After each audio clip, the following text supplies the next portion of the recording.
Pese a que en muchos países son ilegales, los objetos utilizados por los jerarcas nazis durante su régimen se han convertido en un culto para muchos coleccionistas alrededor del mundo. Si bien la mayoría de los artefactos, armas y documentos recuperados durante la guerra hoy forman parte de instituciones públicas o museos, existe un profundo mercado negro de memorabilia y objetos vinculados a hombres como Hitler, Himmler y Göring, que genera millones de dólares en subastas ilegales, lo que ha llevado a muchos estados a reforzar la cacería de estos objetos y a muchos cazatesoros a querer adelantarse a ellos. ¿Qué ocurrió realmente con los objetos más preciados del régimen nazi, como la bandera Blutfahne o el lujoso bastón de mariscal de Hermann Göring? El cetro indigno. ¿Qué pasó con el bastón de mariscal de Hermann Göring, uno de los objetos más preciados del nazismo, no solo por su gran valor económico, sino por su poder simbólico? Era el bastón de mariscal de campo de Hermann Göring, jefe de la Fuerza Aérea Alemana y uno de los mayores jerarcas nazis. El bastón o vara de mando tiene su origen en la vara que recibían los cónsules de Roma y que representaban el mando supremo sobre cada una de las varas de mando del haz de las tribus romanas que componían el pueblo romano. Con el tiempo, estas fueron extendidas a los legados romanos con potestad civil y militar en las provincias del imperio, aunque también existen registros previos que datan de la época de la Grecia clásica. El primer bastón otorgado por Hitler fue al mariscal de campo Werner von Blomberg. El mango de este bastón estaba cubierto de terciopelo azul claro. Actualmente se encuentra en el Museo Nacional de Historia estadounidense en Washington, D.C. Luego, Hitler le entregó el primer bastón de la Fuerza Aérea a Hermann Göring, tras su ascenso a mariscal de campo. Aunque su diseño era similar al del bastón Blomberg, con un asta de terciopelo azul claro, incorporaba los símbolos de la cruz de balcón de la Fuerza Aérea. Además, las tapas de los extremos tenían incrustaciones de numerosos diamantes pequeños. Actualmente se conserva en el Museo Nacional de Infantería de Fort Moore, Georgia. En el verano de 1940 se entregaron 3 bastones de la Fuerza Aérea. Estaban recubiertos de terciopelo azul y tenían el diseño de la cruz de balcón, diferenciándose únicamente en las inscripciones individuales en los extremos. Se entregó otro bastón de este estilo en 1943. Los bastones de la Fuerza Aérea de 1940 fueron ligeramente más caros de fabricar que los del ejército de 1940. El único bastón de mando naval adicional fue otorgado al gran almirante Karl Dönitz. Tenía un asta de terciopelo azul e incorporaba el símbolo de un submarino en uno de los extremos. Actualmente se encuentra en el Museo del Regimiento de Shropshire, Shrewsbury, Reino Unido, y fue donado por el mayor general J. B. Churcher, quien capturó a Dönitz al final de la guerra y tomó el bastón de mando. Pero entre todos estos bastones que entregó Hitler, uno destacaba. Se trató del único bastón de Reichsmarschall que fue obsequiado a Hermann Göring cuando recibió el título de ser el único mariscal del Reich, el rango más alto en las fuerzas militares, en una ceremonia de ascenso llevada a cabo en la Ópera Kroll de Berlín el 19 de julio de 1940. Si bien su aspecto era similar al de los demás bastones de 1940, su diferencia estaba en su valor intrínseco, ya que incorporaba materiales excepcionales, además de los típicos materiales preciosos. El mango era de marfil de elefante blanco, no de metal recubierto de terciopelo. Las tapas de los extremos incorporaron platino en la banda de inscripción y más de 600 pequeños diamantes. El bastón se fabricó por un valor que hoy equivaldría a aproximadamente 150.000 euros, una pequeña fortuna. Probablemente sea uno de los objetos más codiciados por los grandes coleccionistas de memorabilia nazi, debido a que es un objeto único e irreemplazable. Sin embargo, fue confiscado por los aliados y actualmente se encuentra resguardado y en exposición en el Museo de West Point del Ejército de los Estados Unidos, en Highland Falls, Nueva York. Totenkopf, los anillos de la calavera de las SS que los coleccionistas aman. El anillo de honor de las SS, mejor conocido como anillo de la calavera, era una condecoración de las Schutzstaffel. Sin embargo, no era un reconocimiento oficial por parte del Estado, sino un obsequio personal otorgado por el propio Heinrich Himmler a los miembros distinguidos de las SS. Se convirtió en una condecoración muy codiciada, invendible, incluso durante el nazismo, se fabricaron réplicas falsificadas. El anillo de la calavera se entregó inicialmente a los oficiales superiores de la vieja guardia de las SS, de los cuales había menos de 5.000. Posteriormente, se amplió a todos los miembros de las SS graduados de las escuelas de Junkers y otros centros de entrenamiento de las SS. Cada anillo tenía grabados en el interior el nombre del destinatario, la fecha de concesión y la firma de Himmler. El anillo incluía una carta estándar de Himmler, con un mensaje generalizado pero donde aclaraba que debía llevarse solo en la mano izquierda, en el dedo anular. En la carta, según Himmler, el anillo era un recordatorio en todo momento de estar dispuestos a arriesgar nuestra vida por la vida de todos. A medida que las SS se extendieron, muchos no lograron obtener el anillo, por lo que algunos miembros de las SS y la policía encargaron a joyeros locales la fabricación de versiones no oficiales. Si un miembro de las SS era despedido o retirado del servicio, su anillo debía ser devuelto. En 1938, Himmler ordenó la devolución de todos los anillos de los hombres y oficiales de las SS fallecidos, que se guardarían en un cofre en el castillo de Wewelsburg. Este sería un monumento conmemorativo que simbolizaba la pertenencia continua del fallecido a la orden de las SS. El simbolismo del anillo reflejaba el interés de Himmler por el misticismo germánico e incluye el símbolo Totenkopf, relacionado con el culto a la muerte, y las runas Armanen, relacionadas al paganismo germánico. El anillo fue diseñado por Karl Maria Willigut, un ocultista austriaco, con fabricación a cargo de la joyería familiar Otto y Carolina Gard de Múnich. Una runa Sikh a la izquierda y a la derecha del cráneo, enmarcada por un triángulo, representa el poder del sol y la energía conquistadora. Una runa Hagal, que representa la fe y la camaradería idealizadas por los líderes de la organización. El significado esotérico de la runa Hagal era, según Guido, encierra el universo en ti y lo controlarás. Otras runas relacionadas con la protección contra los males y la salvación, y la clásica esvástica completaban la iconografía grabada en el anillo. A lo largo de los años se encontraron anillos con otras runas grabadas y simbología variada, pero se cree que se trata de las réplicas hechas por herreros locales a pedido de los oficiales que no los recibían de Himmler, o incluso réplicas creadas en el período de posguerra. En octubre de 1944, Himmler ordenó que se detuviera la fabricación y las condecoraciones del anillo y que todos los anillos restantes, aproximadamente 11.500, se sellaran en una colina cerca de Wewelsburg.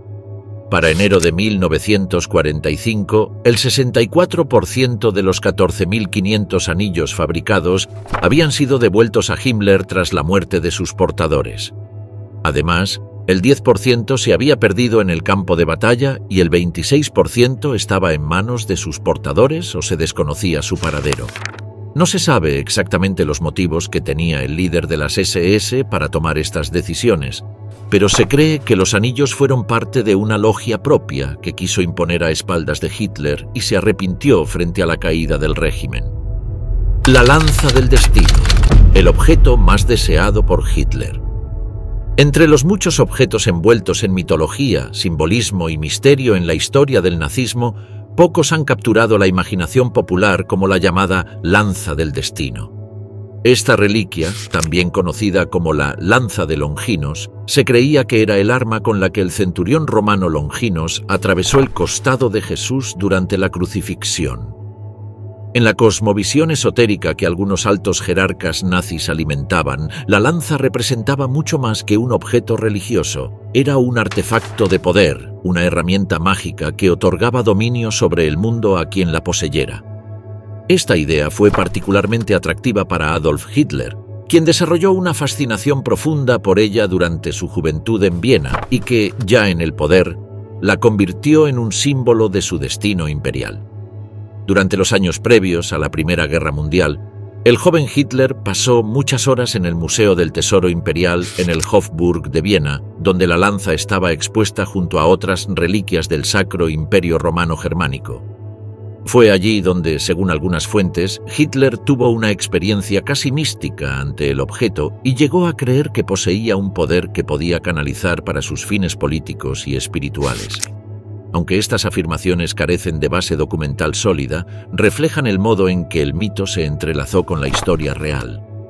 Cuando Hitler anexó Austria en 1938, una de sus primeras órdenes fue trasladar la lanza del destino a Nuremberg, la ciudad que consideraba el corazón simbólico del Tercer Reich. Junto con otras piezas del tesoro imperial, la lanza fue depositada en una cripta subterránea bajo la iglesia de San Lorenzo, protegida contra los bombardeos aliados. En su nueva ubicación, la reliquia no era solamente una pieza de colección, era tratada como una especie de talismán político. Para el aparato propagandístico nazi, su posesión reforzaba la narrativa de continuidad entre el Reich milenario y el nuevo imperio ario. Sin embargo, a medida que la guerra se acercaba a su fin y el Reich se desmoronaba, los tesoros ocultos del nazismo comenzaron a dispersarse. En abril de 1945, tropas estadounidenses que ingresaban a Nuremberg descubrieron la lanza junto con el resto del tesoro del Sacro Imperio. El hallazgo fue realizado por un destacamento del ejército encabezado por el teniente Walter Horn, un historiador del arte alemán exiliado, ahora parte de la Oficina de Monumentos, Bellas Artes y Archivos, también conocida como los Monumentsmen. Walter Horn tenía un conocimiento excepcional sobre la historia del arte europeo y entendía el valor simbólico de la lanza. Fue gracias a él que la lanza fue resguardada, catalogada y enviada nuevamente a Viena en 1946, donde fue depositada otra vez en el Museo del Tesoro Imperial. El regreso de la lanza a Austria no fue solo una operación de restitución cultural, sino también un gesto destinado a cortar cualquier vínculo simbólico entre los restos del nazismo y los símbolos imperiales. Desde entonces, la lanza del destino ha permanecido bajo custodia austriaca, aunque ha sido objeto de múltiples teorías conspirativas. Estudios históricos y científicos han determinado que probablemente la lanza data de un periodo posterior al de Cristo y que su conexión con Longinos es puramente legendaria. Sin embargo, su valor como símbolo político y cultural no ha disminuido. Ha aparecido en novelas, películas y obras esotéricas, perpetuando la idea de que Hitler buscó en ella un instrumento de dominación mística. Hoy, la lanza permanece detrás de un vidrio en el Palacio de Hofburg. Ya no es un emblema de conquista, sino una reliquia ambigua, cargada de un pasado turbio y de significados múltiples. Su historia, entre la leyenda y el hecho, ilustra cómo los objetos pueden ser convertidos en vehículos de ideología y cómo su destino posterior revela los esfuerzos por despojarlos de ese poder simbólico. Lo que alguna vez fue considerado un instrumento de poder imperial, hoy es simplemente una pieza de museo. La otra Alejandría. ¿Qué pasó con la biblioteca personal de Hitler? Pocos objetos pueden ofrecer un acceso tan íntimo a la mente de una figura histórica como su biblioteca personal. En el caso de Adolf Hitler, su colección de libros no solo revela sus obsesiones ideológicas, sino también sus inseguridades, aspiraciones culturales y contradicciones personales. A pesar de que se proyectaba como un enemigo del intelectualismo tradicional, Hitler fue un lector compulsivo. Se estima que su biblioteca personal albergó entre 6.000 y 16.000 volúmenes, muchos de ellos subrayados, anotados o marcados con señales de lectura. Tras el colapso del Tercer Reich, estos libros se convirtieron en botín cultural, piezas de análisis y, en algunos casos, trofeos históricos. La formación intelectual de Hitler fue caótica y autodidacta. Tras abandonar la escuela secundaria sin graduarse y fracasar en su intento de ingresar a la Academia de Bellas Artes de Viena, Hitler pasó años viviendo en condiciones precarias, primero en Viena y luego en Múnich. Durante ese tiempo encontró en los libros una vía para estructurar su pensamiento. Leía vorazmente sobre historia alemana, política, mitología, arquitectura y teoría racial. Su biblioteca en ese periodo era modesta, pero significativa. Incluía obras como El judío internacional de Henry Ford, libros de Houston Stewart Chamberlain, panfletos pangermanistas y ensayos sobre arte clásico y romanticismo germano. Ya en el poder, Hitler siguió acumulando libros a un ritmo vertiginoso. Su biblioteca se dispersaba entre sus residencias, la Cancillería del Reich en Berlín, su refugio de montaña en el Berghof y su apartamento en Múnich. Las obras no estaban organizadas según criterios académicos, sino temáticos, muchas veces mezclando literatura clásica con tratados pseudocientíficos. Entre sus autores favoritos figuraban Goethe, Schopenhauer y Nietzsche, aunque su interpretación de estos pensadores era selectiva y utilitaria. También poseía múltiples ediciones de Mein Kampf, así como obras escritas por miembros de su círculo íntimo y por ideólogos del nazismo. Uno de los aspectos más inquietantes de su colección era su volumen de libros sobre religión, esoterismo y ocultismo. Aunque Hitler afirmaba despreciar el misticismo, su biblioteca incluía títulos sobre astrología, sociedades secretas, runas germánicas y simbología pagana. Estos textos reflejan el ambiente ideológico que lo rodeaba, donde las teorías raciales se combinaban con mitologías arias reinventadas para legitimar la supremacía del pueblo alemán. Del mismo modo, la biblioteca incluía estudios arqueológicos, libros sobre expediciones a la India y el Tíbet, y textos que intentaban trazar supuestas raíces atlantes de la civilización aria. Cuando el Tercer Reich comenzó a desmoronarse en los últimos años de la Segunda Guerra Mundial, Hitler ordenó el resguardo de muchos de sus bienes personales. Parte de su biblioteca fue trasladada a refugios antiaéreos y a depósitos secretos en el sur de Alemania y Austria.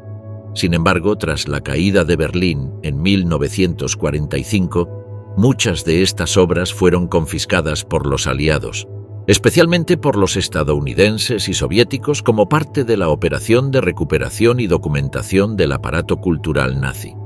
Algunos de estos libros fueron almacenados como evidencia, otros fueron repartidos entre bibliotecas y varios simplemente desaparecieron o terminaron en colecciones privadas.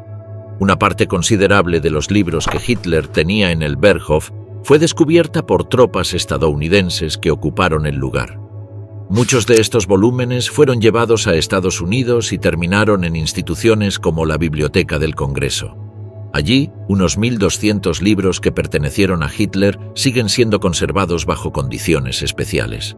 Muchos de estos ejemplares conservan marcas personales, subrayados, anotaciones al margen, firmas o el ex libris con su nombre grabado. Este conjunto de libros ha sido objeto de investigaciones académicas que buscan comprender la evolución del pensamiento de Hitler, así como el tipo de fuentes que alimentaron su visión del mundo. En paralelo, la Unión Soviética también se apropió de parte del archivo cultural nazi y se sospecha que algunos libros de Hitler fueron llevados a Moscú, aunque el destino exacto de muchas piezas sigue siendo incierto. La naturaleza dispersa de su biblioteca hace difícil una reconstrucción completa. Algunos investigadores han pasado décadas intentando localizar los volúmenes perdidos, trazando su aparición en subastas o en bibliotecas universitarias. De este modo, la biblioteca personal de Hitler se ha transformado en un rompecabezas histórico, parcialmente conservado, pero de manera incompleta. Metal maligno, el destino del impresionante Mercedes-Benz de Hitler. Entre los lujos que Hitler disfrutaba como líder del partido nazi se encontraban los mejores coches que Alemania podía producir: los Mercedes-Benz. Hasta el día de hoy, se trata de los automóviles más elegantes y mejor diseñados del mundo. La relación entre Hitler y el fabricante de automóviles duraría casi 2 décadas, y la escudería fabricaría numerosos vehículos y otros equipos para el esfuerzo bélico alemán. Hitler utilizó un total de 5 autos tipo turismo descapotables 770.000 para su séquito en Alemania. Sin embargo, el propio Führer viajaba en un auto con techo rígido y bastante protegido. El hecho de que el archiduque Francisco Fernando fuera asesinado en Sarajevo en 1914 mientras viajaba en un coche descapotable pudo haber influido en Hitler para utilizar siempre berlinas Mercedes-Benz cerradas, a menos que estuviera presumiendo en un desfile. Esta precaución se confirmó tras el asesinato del general Reinhard Heydrich en Praga en 1942 en un coche descapotable, incidente tras el cual Hitler emitió un pedido de 20 berlinas blindadas MBZ 540.000. Hitler ya había optado por limusinas fuertemente blindadas y anteriormente había encargado 2 modelos 770.000 más. El modelo 770K se conocía como Grosser Mercedes Offener Tourenwagen. Con su motor de 8 cilindros en línea de 7.655 centímetros cúbicos, un solo árbol de levas en cabeza y doble carburador que generaba 230 caballos de fuerza al activarse el sobrealimentador, el vehículo podía alcanzar los 193 km/h, a pesar de pesar 4.500 kilogramos. Su enorme peso se debía en parte al blindaje adicional de 6 milímetros en el suelo y de 3 milímetros en las puertas, además de un cristal antibalas de 40 milímetros de espesor. Había 3 asientos plegables detrás del asiento del conductor, lo que permitía que el auto pudiera acomodar a un total de 9 personas. Completamente tapizado en cuero, tenía un piso elevado de 5 pulgadas a la derecha para que Hitler pareciera más alto cuando estaba de pie. El asiento delantero se plegaba hacia atrás para darle más espacio mientras estaba de pie en esa posición. El auto tenía un tanque de gasolina de 51 galones y una autonomía de 150 millas, pero podía alcanzar 3 millas por galón en ciudad. El auto también contaba con suspensión independiente de resortes en las 4 ruedas, frenos de potencia de sistema dual y neumáticos de 8.25 por 17 pulgadas. Hitler encargó otro Mercedes 770K completamente cerrado en 1943, equipado con un techo de acero reforzado con blindaje, además del resto del blindaje y las comodidades de sus autos anteriores. Hitler quería transmitir al mundo la superioridad de la ingeniería alemana. En aquel entonces, Alemania estaba rezagada en motorización. Hitler prometió al pueblo alemán que desarrollaría rápidamente la industria automotriz e inició un programa de rápida construcción de la red de autopistas, la primera de las cuales se inauguró en mayo de 1935. Con el apoyo del gobierno, Mercedes-Benz duplicó su producción de 6.000 coches en 1932 a 12.000 en 1934.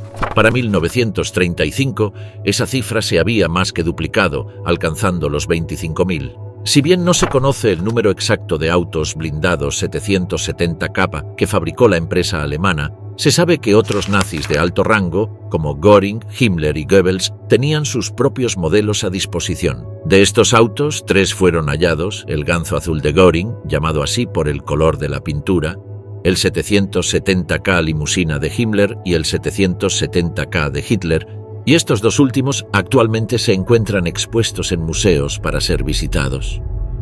Reliquias de fuego, las infames y hermosas armas grabadas de Himmler. Los objetos recuperados de la Segunda Guerra Mundial, especialmente aquellos que pertenecieron o están estrechamente vinculados a jerarcas nazis, suelen ser objetos de culto por ciertos aficionados a la historia y coleccionistas ligados a las ideologías fascistas. Y entre los objetos más deseados encontramos las curiosas pistolas de Heinrich Himmler. No es que fueran pistolas que él utilizaba, ya que la mayoría de los nazis, especialmente al final de la guerra, cargaban con el armamento que tuvieran disponible, sino aquellas pistolas de mano que eran creadas como reconocimientos o regalos especiales para algunos oficiales de las SS destacados.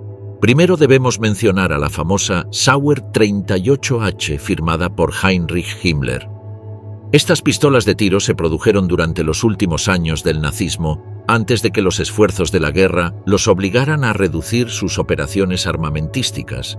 Conocida por los coleccionistas como modelo 38 HJP Sauer y son Heinrich Himmler, es una pistola extremadamente rara y que fue utilizada en concursos de tiro. Supuestamente estas pistolas se entregaban a francotiradores alemanes que conseguían 100 derribos confirmados, como si una versión más brusca de la medalla Pour le Mérite.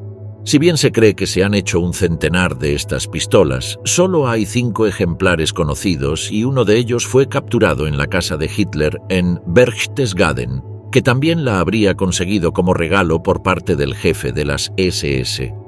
Algunos de los modelos recuperados fueron subastados y las últimas ventas públicas se han realizado por más de $80.000. En cuanto a sus características técnicas, este exclusivo modelo 38 tiene un acabado azul de alto brillo con la inscripción de presentación en el lado izquierdo de la corredera. El lado izquierdo de la corredera lleva la inscripción Dem Scharfschützen, seguida de un facsímil grabado de la firma H. Himmler, indicando que cada arma representaba el favor del Reichsführer de las SS. El lado derecho de la corredera lleva la leyenda de fábrica estándar de producción tardía, de 2 líneas.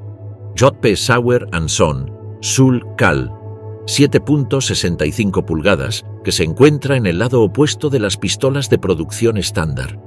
La corredera está numerada internamente y coincide con el armazón, y la pistola tiene cachas de plástico negro a cuadros con el monograma Sauer en un círculo en la empuñadura izquierda. Si bien a primera vista parece una pequeña pistola normal, la firma grabada de Himmler y las pequeñas diferencias con las Sauer 38 comunes vuelven al arma uno de los objetos más codiciados por tiradores y coleccionistas, y al día de hoy se venden miles de réplicas en Internet. Sin embargo, la Sauer 38 no fue la pistola más exclusiva que llevó la firma de Himmler.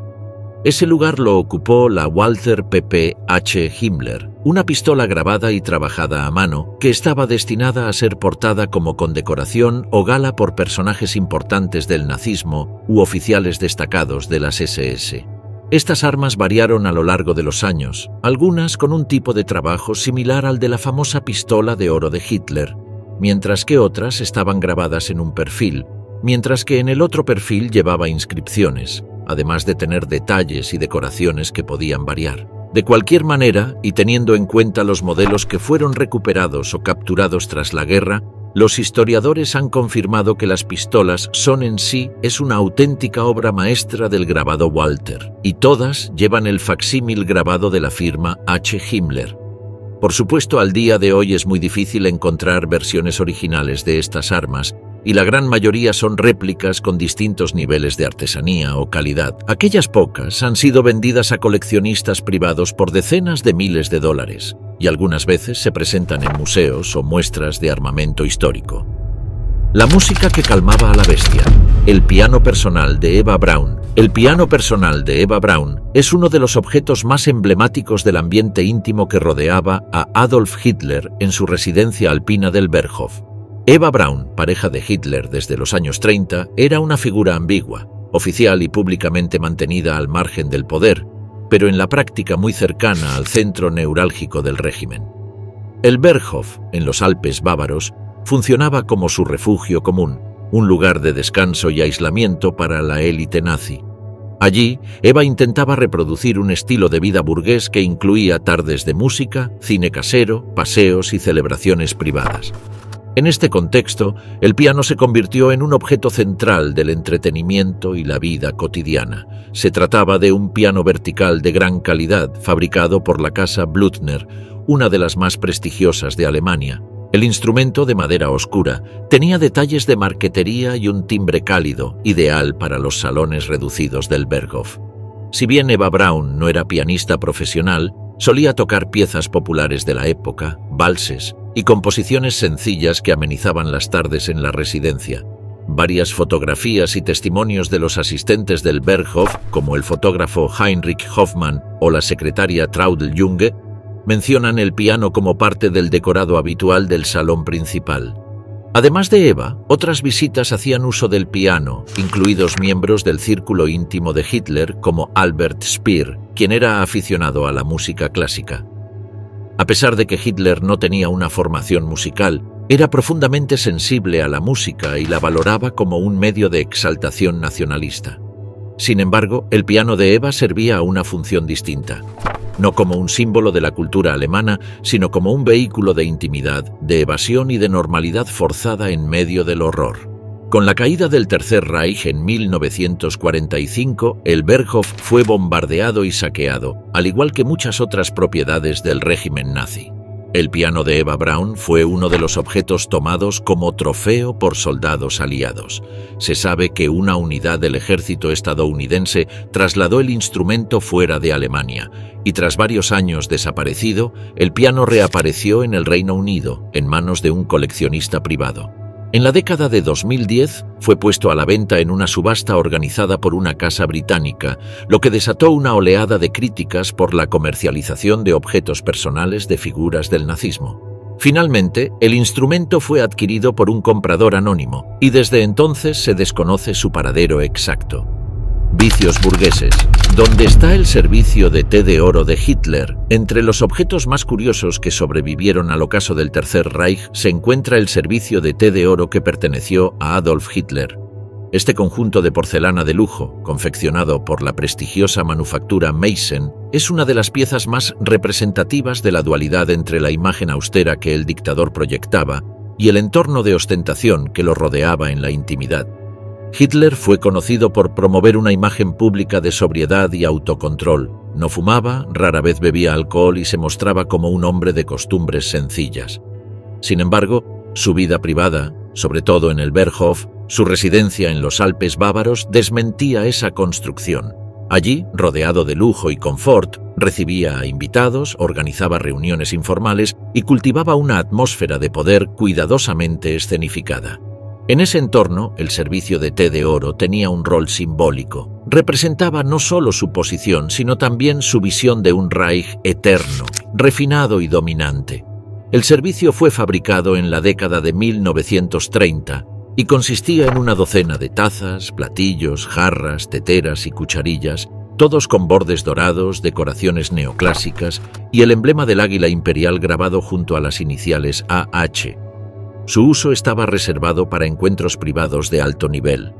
Eva Braun, compañera íntima de Hitler, solía organizar meriendas vespertinas en el Berghof, donde se empleaba este juego de porcelana, lo que sugiere que, más allá del discurso público, en la cúpula del régimen nazi se cultivaba un estilo de vida de lujo cuidadosamente contenido en el espacio privado.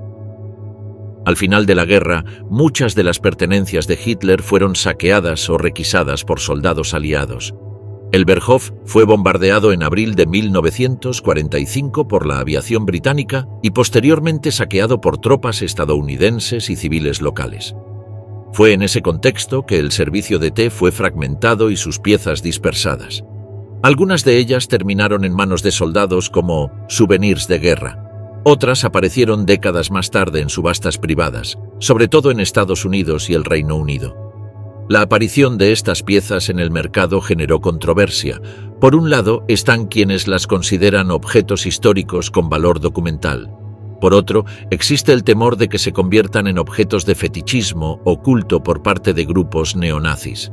Museos e instituciones han optado por abordar el tema con cautela. Algunas piezas fueron adquiridas para investigación, otras fueron rechazadas por razones éticas.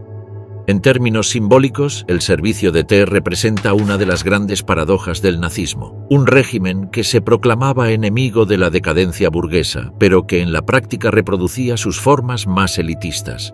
Mientras millones de personas eran perseguidas, deportadas o asesinadas, los líderes del Tercer Reich se rodeaban de lujos que contrastaban brutalmente con el sufrimiento que generaban. Hoy, las piezas del servicio de té de oro de Hitler siguen emergiendo ocasionalmente en colecciones privadas o casas de subastas. Cada una lleva consigo una carga histórica difícil de ignorar. Son objetos que, por su aparente banalidad, pueden parecer inofensivos, pero que en realidad condensan la contradicción entre el discurso público del nazismo y su práctica privada de poder. La espada y la serpiente.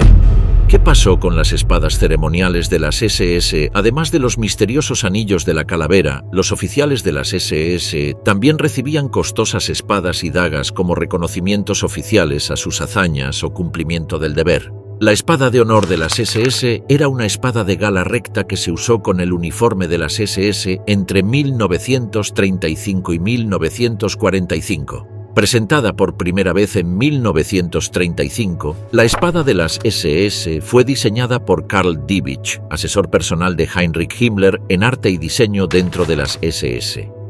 El arma tenía una hoja larga, delgada y recta, fabricada en diferentes longitudes para adaptarse a la altura del portador. La empuñadura de la Degen presentaba un arco de nudillos en forma de D y una empuñadura de madera acanalada negra. La empuñadura estaba unida con alambre de plata y presentaba un disco insertado con las runas SS en forma de rayo recto. La vaina estaba pintada con esmalte negro y presentaba monturas decorativas en plata en la parte superior y la inferior. Normalmente se usaba con un nudo trenzado de aluminio, adornado con las runas SS en negro en el mango. La espada de oficial se otorgaba oficialmente con un certificado firmado a mano por Himmler a oficiales selectos de las SS en reconocimiento a méritos especiales. También se otorgaba a oficiales graduados de los centros de entrenamiento de oficiales de las SS. La versión para suboficiales era similar a la de oficiales, pero no contaban con las decoraciones en plata, demostrando el rango menor.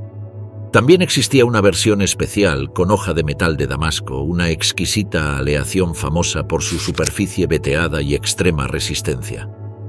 Estas espadas eran extremadamente raras. ya que Himmler se las otorgó personalmente a unos pocos elegidos, generalmente a altos mandos de las SS o a importantes empresarios o estadistas que ostentaban un rango honorario de al menos SS Oberführer. Dado que solían entregarse a los destinatarios en su cumpleaños número 50, también se conocían como espadas de honor de cumpleaños. Los pocos ejemplares de estas espadas que se han recuperado demuestran que estaban hechas con materiales de mayor calidad y en el mercado negro de artefactos nazis se consideran una costosa rareza. Actualmente las espadas ceremoniales son uno de los objetos más buscados entre los aficionados a la memorabilia nazi, aunque la gran mayoría de espadas en el mercado son réplicas realizadas por artesanos tras el fin de la Segunda Guerra Mundial. Vestidos para matar. El destino de los uniformes de gala de los jerarcas nazis. Dentro del aparato simbólico del Tercer Reich, los uniformes desempeñaron un papel crucial. Más que simples vestimentas, fueron elementos de propaganda cuidadosamente diseñados para proyectar poder, orden, jerarquía y misticismo. Los uniformes de gala de los jerarcas nazis eran piezas de alta confección que transmitían la estética autoritaria del régimen y contribuían a su teatralización del poder. Hoy, muchos de esos uniformes han sobrevivido como objetos de museo, trofeos de guerra o piezas de coleccionismo, y su destino plantea preguntas éticas y culturales complejas. El diseño de estos uniformes fue meticulosamente planeado. Heinrich Himmler, líder de las SS, encargó personalmente la creación de un uniforme que evocara la disciplina prusiana y al mismo tiempo el aura de una orden esotérica. Para ello recurrieron a diseñadores como Karl Diebitsch y al renombrado sastre Hugo Boss, cuya empresa confeccionó buena parte del vestuario oficial del partido nazi. El resultado fueron uniformes negros de corte preciso, con detalles plateados, insignias rúnicas, cinturones de cuero y botas altas que dotaban a sus portadores de una imagen imponente y ritualizada. Los jerarcas del régimen poseían múltiples versiones de sus uniformes, de combate, de trabajo, de representación y de gala. Estos últimos eran usados en actos oficiales, desfiles, recepciones diplomáticas o celebraciones partidarias. Eran más ornamentados que los uniformes de servicio, con bordados, medallas, fajines, sables y condecoraciones.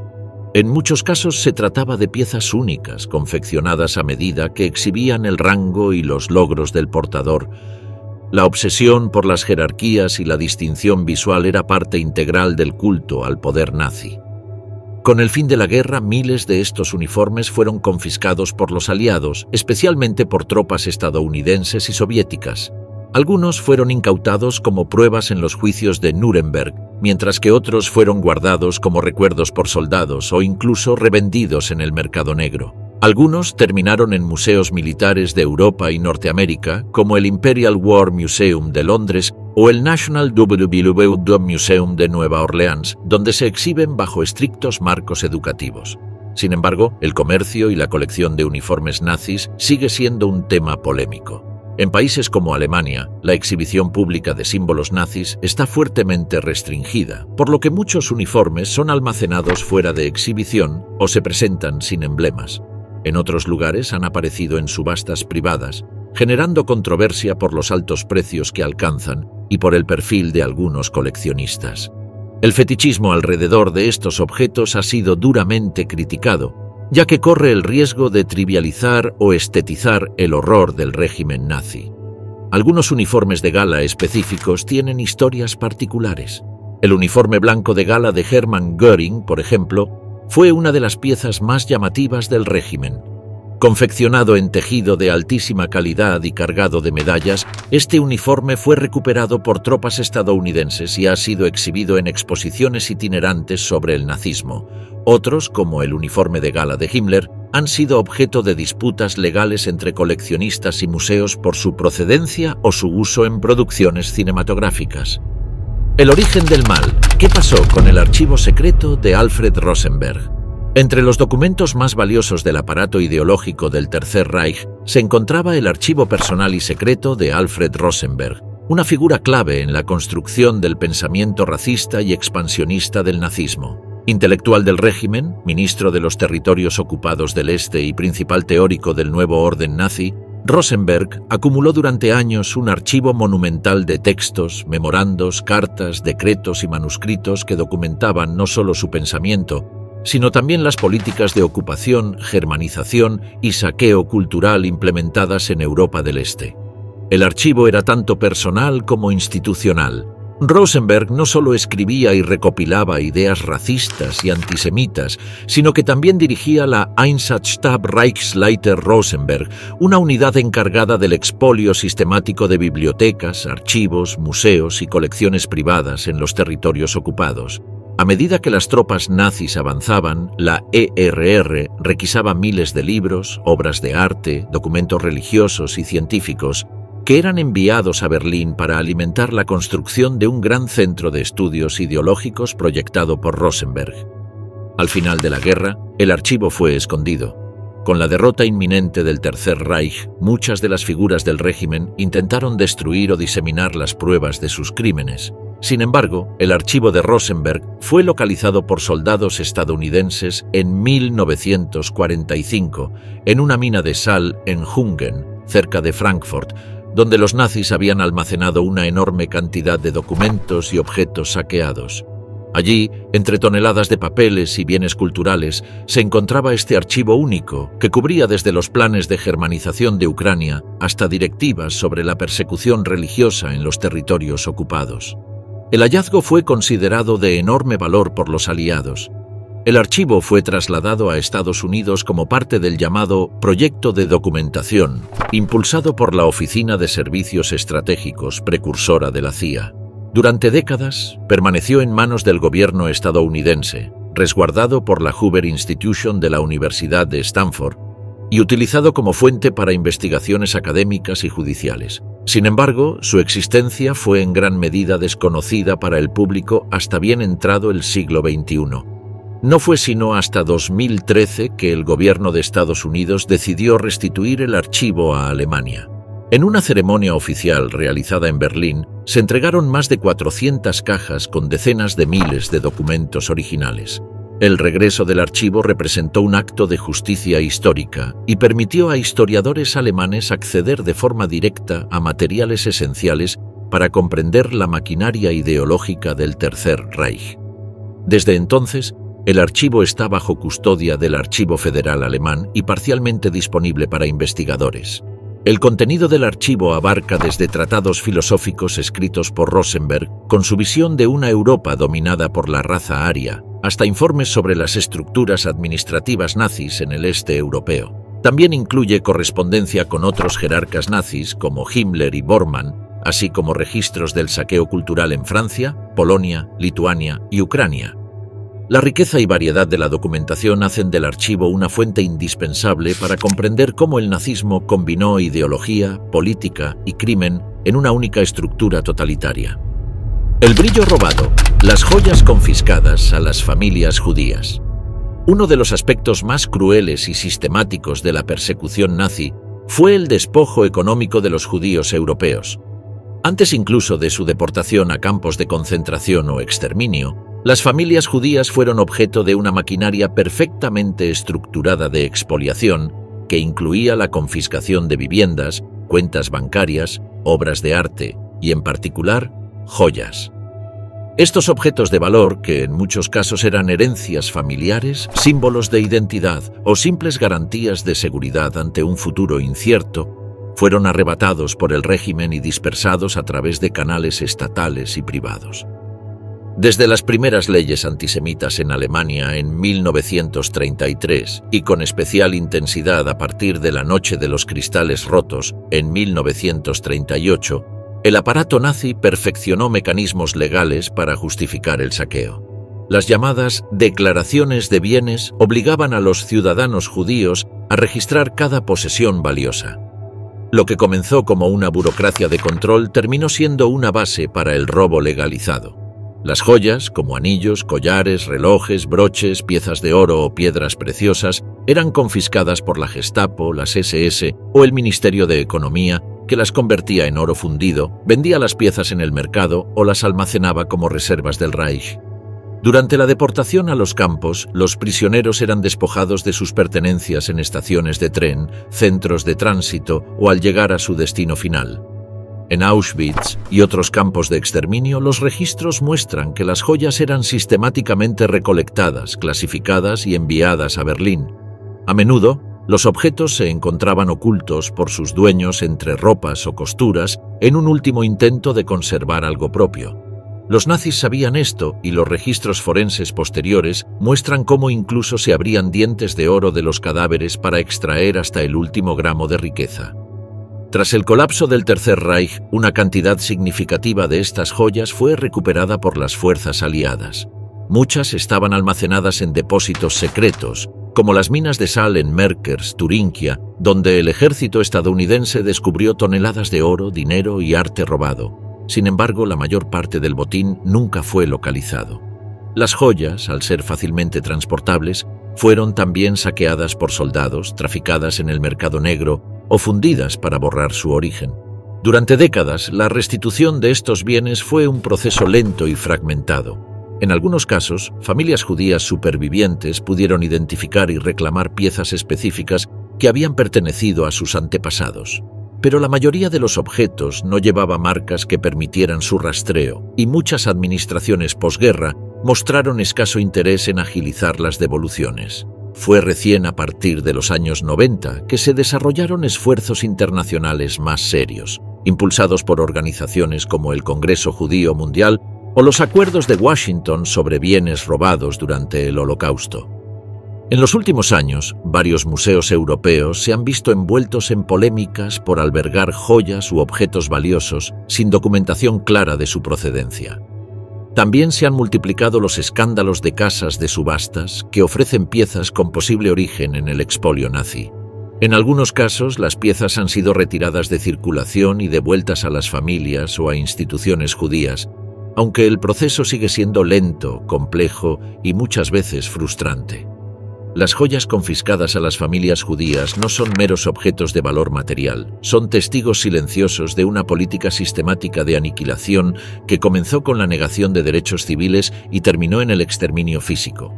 En su belleza y su fragilidad, estas piezas condensan historias de pérdida, desarraigo y violencia, pero también de memoria, justicia y, en algunos casos, reparación. Hoy, cada anillo recuperado, cada collar identificado, representa un pequeño acto de reconstrucción ante una historia que el nazismo intentó borrar con brutal precisión. La pintura indeleble, el retrato oficial de Hitler pintado por Heinrich Knirr. En el corazón de la iconografía del Tercer Reich, la figura de Adolf Hitler ocupó un lugar sagrado. Fue representado en esculturas, grabados, películas y especialmente en pinturas que buscaban perpetuar su imagen como líder fuerte, sereno y casi mesiánico. Entre estas obras destaca una pieza en particular, el retrato oficial de Hitler pintado por Heinrich Knirr, una de las imágenes más reproducidas del Führer durante el régimen nazi y una obra con un destino tan simbólico como su contenido. Heinrich Knirr, un pintor académico de tradición conservadora, era respetado en los círculos artísticos alemanes desde finales del siglo XIX. En la década de 1930 fue seleccionado para realizar el retrato oficial de Hitler, una tarea de máxima importancia simbólica. El resultado fue una pintura sobria y de tono reverencial. Hitler aparece de frente, vestido con uniforme marrón del partido nazi, sin gesticulación ni afectación, mirando ligeramente hacia un punto fuera del marco, con expresión rígida y melancólica. El fondo neutro, la iluminación tenue y la composición centralizada refuerzan la intención de inmortalizarlo como una figura de autoridad casi intemporal. El retrato fue adoptado como la imagen oficial del Führer en escuelas, oficinas gubernamentales, cuarteles, estaciones de policía y hasta en hogares privados. Se imprimieron miles de copias y durante los años de esplendor del Tercer Reich, era común encontrarlo enmarcado sobre escritorios y altares domésticos, acompañado a veces por banderas y símbolos nazis. La obra fue también expuesta en la Haus der Deutschen Kunst, la Casa del Arte Alemán en Múnich, el centro del arte oficial nazi, donde fue celebrada como ejemplo del nuevo clasicismo germano. Pero con el colapso del Tercer Reich en 1945, muchas de estas obras fueron destruidas por la población civil alemana que intentaba borrar todo rastro de su complicidad o por las tropas aliadas que requisaban elementos de propaganda. El retrato original de Knirr, sin embargo, sobrevivió. Fue confiscado por soldados estadounidenses en abril de 1945 durante el saqueo de una de las residencias de Hitler, posiblemente el Berghof, o un depósito artístico del régimen. A partir de allí, el destino de la pintura fue poco claro durante décadas. En los años de posguerra, el retrato se mantuvo bajo resguardo del gobierno de Estados Unidos. Algunos informes señalan que fue trasladado al cuartel general de la Oficina de Servicios Estratégicos, mientras que otros apuntan a su almacenamiento junto a otros bienes culturales incautados. No fue hasta principios del siglo XXI que se confirmó que la pintura original se encontraba en poder del ejército de Estados Unidos, concretamente en una instalación de almacenamiento militar en Washington. A pesar de las presiones de algunos sectores académicos y de museos para que fuera exhibida públicamente como documento histórico, las autoridades estadounidenses se han mostrado reacias a permitir su circulación. Temen que la obra pueda ser utilizada como símbolo por grupos neonazis o interpretada como una forma de legitimación estética del régimen. Por esa razón, hasta hoy, el retrato de Knirr permanece oculto al público y su exhibición se limita estrictamente al ámbito de la investigación. En contraste, algunas de las copias del retrato que sobrevivieron en Europa han aparecido ocasionalmente en subastas privadas, generando controversia y, en muchos casos, siendo retiradas por presión pública. El mundo que no fue. Los mapas secretos de la Wehrmacht. Durante la Segunda Guerra Mundial, el aparato militar nazi dependía de una estructura logística y cartográfica altamente sofisticada. Los mapas secretos de la Wehrmacht, el ejército regular del Tercer Reich, fueron herramientas fundamentales para la planificación de invasiones, ocupaciones, desplazamientos de tropas, construcciones de fortificaciones y operaciones encubiertas. Estos mapas, muchos de ellos clasificados como asuntos de mando secreto, representaban no solo información geográfica precisa, sino también la visión del mundo que el régimen proyectaba conquistar y transformar. La producción cartográfica alemana en tiempos de guerra alcanzó una precisión y un volumen extraordinarios. Desde los departamentos del OKH, el alto mando del ejército, se diseñaron mapas detallados que abarcaban desde las costas de Normandía hasta los Urales, desde el norte de África hasta los Balcanes. Estos mapas no eran simples representaciones topográficas. Incluían datos sobre infraestructura ferroviaria, calidad de las carreteras, puntos de abastecimiento, emplazamientos enemigos, zonas minadas y hasta distribución étnica y recursos naturales. La cartografía también fue un instrumento de dominio. En los territorios ocupados, la Wehrmacht y las SS utilizaron mapas para reorganizar espacios conforme a los intereses del Reich. Algunas versiones mostraban nombres germanizados de ciudades o eliminaban referencias culturales locales. Otras fueron usadas para diseñar la logística del Holocausto. Indicaban rutas de transporte hacia los campos de concentración, distancias entre guetos y nodos ferroviarios e incluso mapas detallados de los propios campos. Estas representaciones frías y técnicas contribuyeron a que la destrucción se ejecutara con eficacia burocrática. Muchos de estos mapas fueron destruidos por los propios nazis al final de la guerra, conscientes de su valor estratégico y de su posible uso como prueba. Sin embargo, miles de ejemplares sobrevivieron y fueron capturados por las fuerzas aliadas, principalmente por Estados Unidos y el Reino Unido. Tropas estadounidenses recuperaron grandes archivos cartográficos en búnkers, trenes abandonados y ministerios vacíos. En muchos casos, los mapas estaban perfectamente archivados y clasificados por regiones, lo que facilitó su estudio posterior. Tras la guerra, estos documentos fueron incorporados a archivos militares occidentales. En Estados Unidos, parte del acervo cartográfico fue utilizado por la CIA y el Departamento de Defensa durante la Guerra Fría.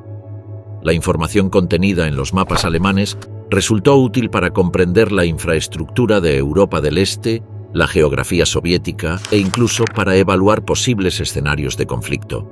Otros fueron cedidos a instituciones académicas o depositados en bibliotecas universitarias. En Alemania, algunos mapas reaparecieron décadas después, guardados en archivos olvidados o en posesión de antiguos oficiales. En los últimos años, proyectos de digitalización y restitución histórica han permitido recuperar y estudiar estos materiales con fines científicos.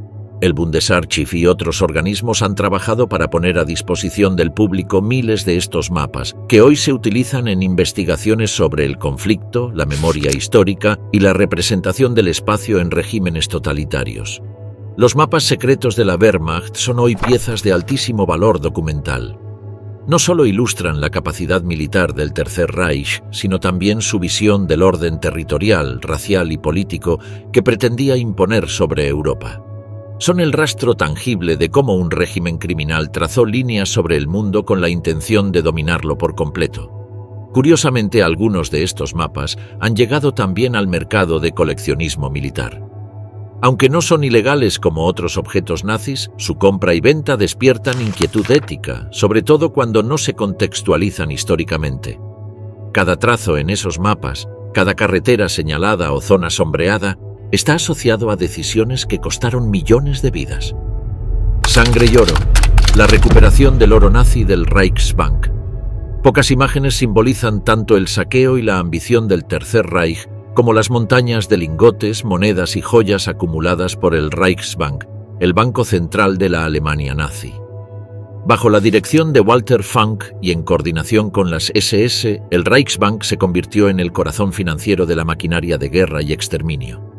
Allí, en bóvedas subterráneas, se almacenó el oro robado a países ocupados, bancos nacionales, víctimas del Holocausto y poblaciones enteras arrasadas por la expansión del Reich.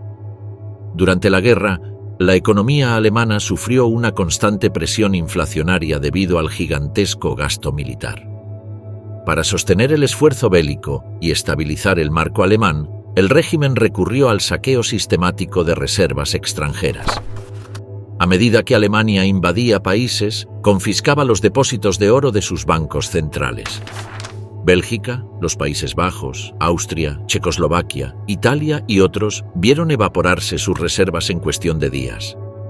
Se estima que entre 1939 y 1945, más de 550 toneladas de oro fueron transferidas ilegalmente al Reichsbank. Pero no solo se trató de oro de Estado. Desde 1942, los nazis comenzaron a recibir y fundir el oro robado a víctimas de los campos de concentración. Dientes, anillos, relojes, medallas y otras pertenencias metálicas eran recolectadas, fundidas y transformadas en lingotes sin marca, conocidos como oro sin historia. Los informes del juicio de Nuremberg indican que el Reichsbank incluso mantenía cajas etiquetadas como oro dental, evidencia clara de su vínculo directo con el genocidio. El oro fue centralizado en Berlín y luego redistribuido según las necesidades del régimen. Parte de él fue usado para pagos internacionales, principalmente con países neutrales como Suiza, Suecia, España y Portugal, a cambio de materias primas estratégicas. Estas transacciones generaron fuertes polémicas tras la guerra y condujeron a investigaciones que aún hoy siguen abiertas. Con el avance aliado hacia el final de la guerra, el oro fue dispersado y ocultado en varios puntos del Reich. Uno de los hallazgos más famosos tuvo lugar en abril de 1945, cuando soldados estadounidenses descubrieron en una mina de sal en Merkers, Turingia, una inmensa reserva de oro nazi. Más de 100 toneladas de lingotes y monedas, junto con obras de arte, billetes y documentos. El hallazgo fue tan impactante que generó una operación de alto nivel para asegurar el lugar, que incluso involucró al general Eisenhower en persona. Tras la guerra, el oro recuperado fue transferido a la Comisión Tripartita para la Restitución del Oro Monetario, formada por Estados Unidos, Reino Unido y Francia. Esta entidad debía repartir el oro entre los países saqueados por el Reich, aunque las restituciones fueron parciales y muchas veces simbólicas. No todo el oro fue devuelto, y grandes cantidades permanecieron bajo control de los aliados o desaparecieron en el caos de la posguerra. La sombra del oro nazi se proyecta hasta el presente.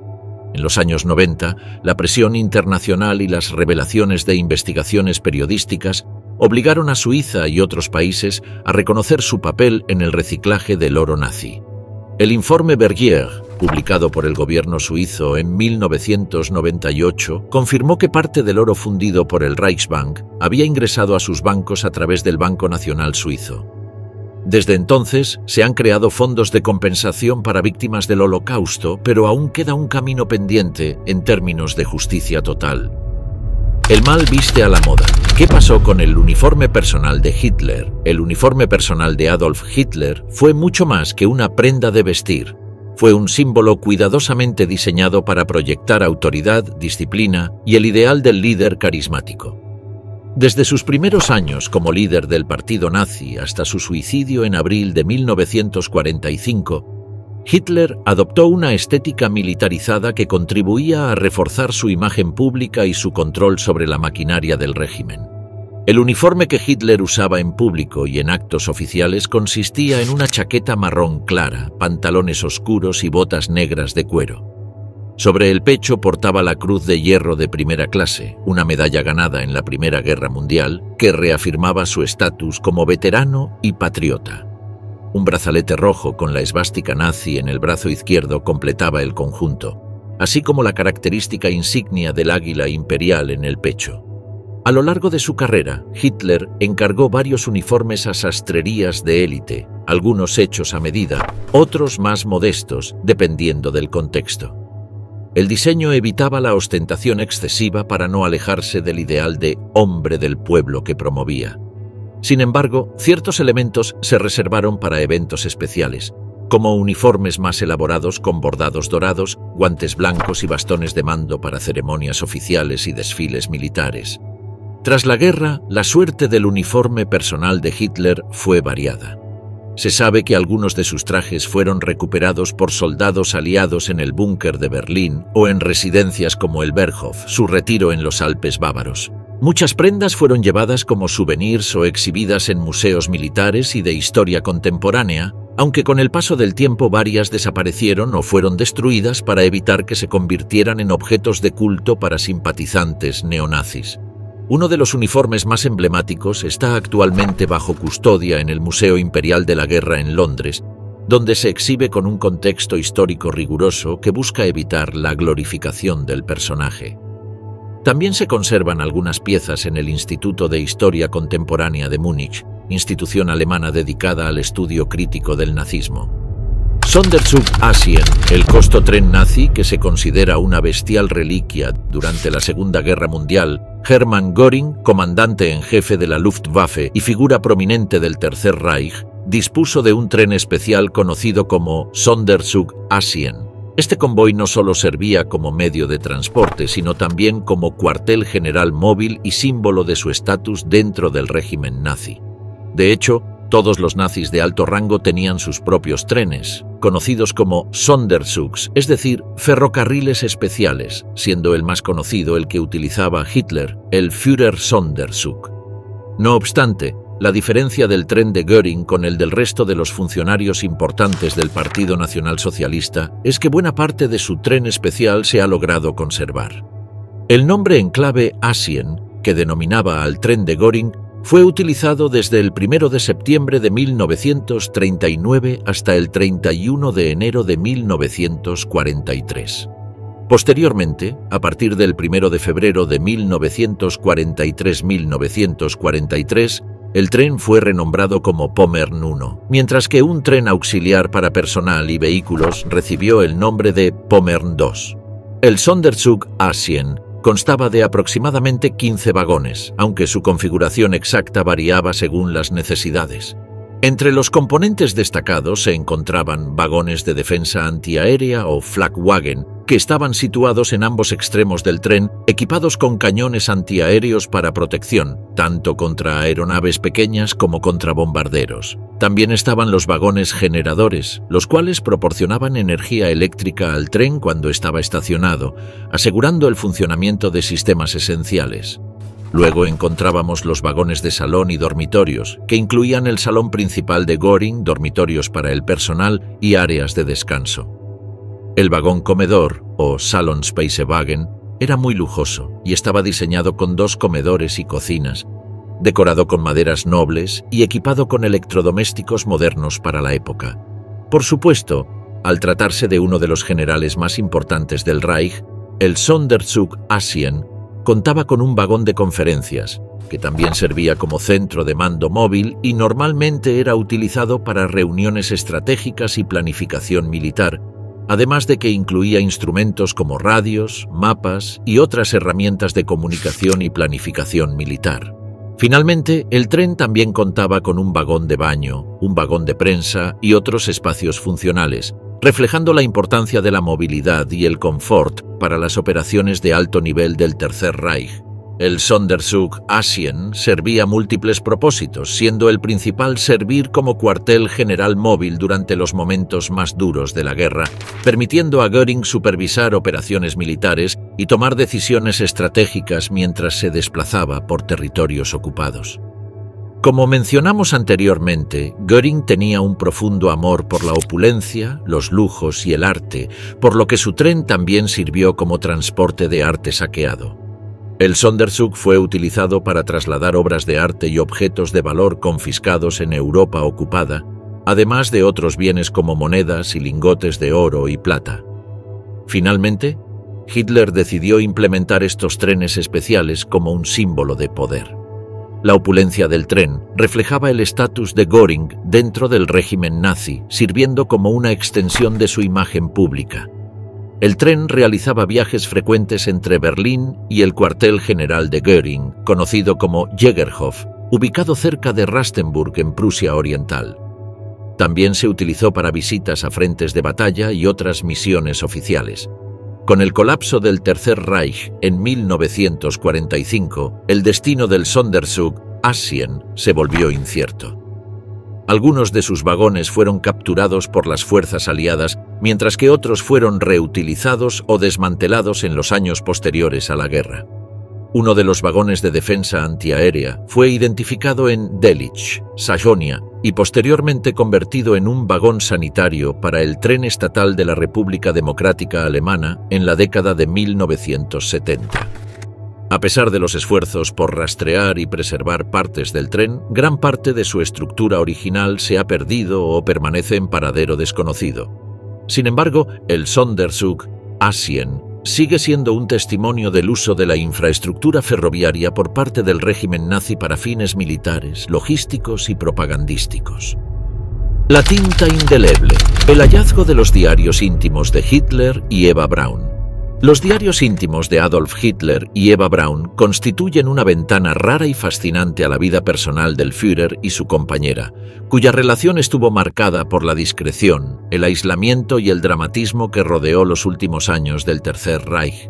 Aunque ambos mantuvieron una vida pública controlada, sus escritos privados, siempre codiciados por historiadores, investigadores y coleccionistas, han aportado detalles esenciales sobre sus pensamientos, emociones y la cotidianidad en un contexto histórico convulsionado. Eva Braun, nacida en 1912, ingresó a la vida de Hitler en la década de 1920 y fue su compañera durante casi 2 décadas, hasta su suicidio conjunto en abril de 1945. Sin embargo, siempre permaneció en las sombras, alejada del poder visible y de la escena política. Sus diarios, cartas y fotografías personales en los que plasmaba sus sentimientos, sus actividades y su visión del mundo fueron recuperados tras la guerra en los búnkers y residencias donde vivieron. Por su parte, los escritos de Hitler son mucho más escasos y fragmentarios, ya que su vida estaba dominada por la necesidad de controlar su imagen pública y mantener un perfil de líder inflexible. Sin embargo, se conservan algunas notas personales, borradores y diarios que revelan aspectos poco conocidos de su personalidad, desde sus reflexiones sobre el arte, la política y la guerra, hasta momentos de dudas, irritación y obsesiones. Tras la caída del Reich, numerosos documentos personales fueron saqueados, destruidos o dispersados. Los diarios de Eva Braun, especialmente, pasaron a manos de oficiales aliados y agentes de inteligencia que comprendieron su valor para desentrañar la psicología de Hitler y su entorno. A lo largo de los años, fragmentos han aparecido en archivos y colecciones privadas, generando debates sobre su autenticidad y el derecho a su divulgación. Algunos de estos escritos se encuentran actualmente custodiados en museos y archivos históricos como el Instituto de Historia Contemporánea de Múnich y la Biblioteca Presidencial Franklin D. Roosevelt en Estados Unidos. En ambos casos, la exhibición se realiza con un fuerte enfoque en el contexto histórico, evitando cualquier intento de romantización o justificación. Los diarios íntimos revelan a una Eva Braun que anhelaba una vida normal y sencilla, lejos de la política, pero atrapada en la vorágine de un régimen totalitario. Sus textos muestran su preocupación por la salud de Hitler, su aburrimiento en el búnker y su mezcla de lealtad y desesperación en los días finales.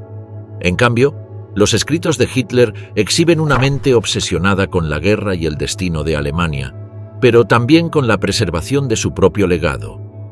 En los últimos años, la digitalización y publicación controlada de estos diarios han abierto nuevas vías para la investigación y el debate académico, aunque siempre con la precaución de evitar el sensacionalismo.